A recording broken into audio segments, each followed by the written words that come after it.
Hello and welcome to another episode of SIAM Speaks. Today we have a very esteemed guest with us, Mr. Mike Hawes, who is the CEO of SMMT, which is a Society of Motor Manufacturers and Traders from United Kingdom. Mike, a very warm welcome, and it's an honor to have you here. And thank you for taking out time. It will be a pleasure to discuss with you and learn from your experience. My first question to you, Mike, is that uh, India's EV market holds significant potential. The recently concluded calendar year saw more than 2 million electric vehicles being sold in India across all categories. The government and industry are striving hard towards achieving a substantial EV sales target by 2030, but a lot of challenges still remain, which are pertaining to things like infrastructure development for charging the electric vehicles, affordability of electric vehicles, related to skill development for across the EV ecosystem, and particularly the limited availability of critical material, raw material, which is required to manufacture cells for electric vehicle batteries. Now, from SMMT's perspective, what lessons from the UK's EV transition can India learn, and how those can help in India in achieving its EV targets in the next decade or so? Yeah. Well, first of all, thank you very much. I'm delighted to be here. I've been coming for India for a number of years, and each time this event gets bigger and so forth. But I I don't so much think it's about learning lessons from abroad, but it's about perhaps not making the same mistakes. Given that list of issues you've described, those issues are exactly what we face in the UK, what you face in Europe, and so forth. In terms of the electrification journey, the UK may be further ahead. It's probably started earlier. And you can see that in terms of net zero. India has a target of being net zero 27. The UK is 2050. So the whole transition has to be brought forward. But we are seeing a market which is moving. It's not moving at the pace we would want it. We have a regulation that compels the sale of electric vehicle, regulation put on the manufacturers. But that's really tough because it's forcing them to incentivize the sale to such an extent it is unsustainable. First of all, you need to find a balance between the pace of change. How do you stimulate the consumer? At the end of the day, it all comes down to the consumer. They must want to buy them. So yes, the industry can make a variety of vehicles to different segments of the market and as affordable as possible. But government has to help encourage people to buy them, incentives and so forth.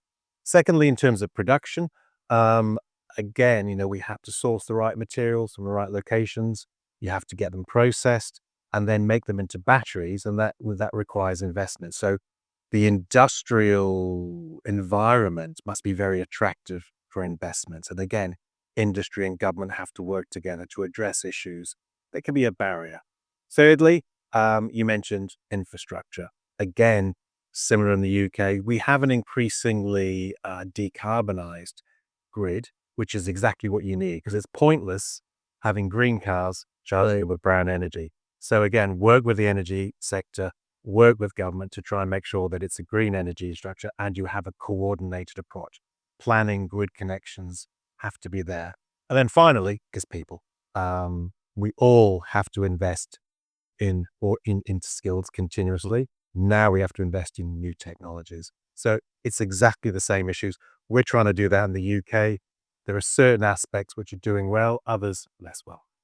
Fantastic. I hope that India and UK will come together so that the best practices the UK has learned from its own journey can be deployed in India to ensure that we also accelerate our journey towards electrification. Okay. My second question is related to the close collaboration between the two countries. India and UK have been closely tied culturally, economically, even on trade. We are doing good.